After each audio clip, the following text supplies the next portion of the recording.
Hi, this 5-minute solution gonna show you how to delete search history and browser history in Safari browser in iPhone and iPad.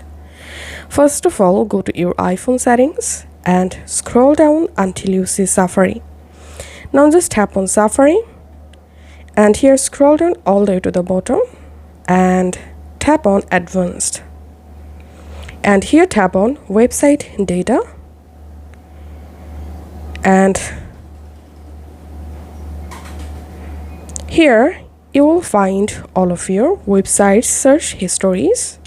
All you have to need, tap on remove all website data and tap on remove now and go back from this page and now scroll up and tap on clear history and website data and clear time frame. You have to select here all history and clear for profile, select all profile, or if you want to clear your search history and browsing history for a specific profile, you have to select the specific profile.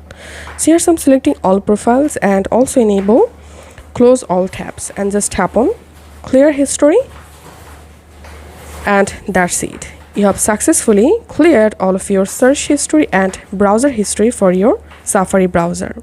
Now on, whenever you open a Safari browser, you will see your Safari browser is completely clean.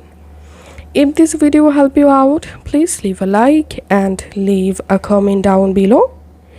Thank you for watching.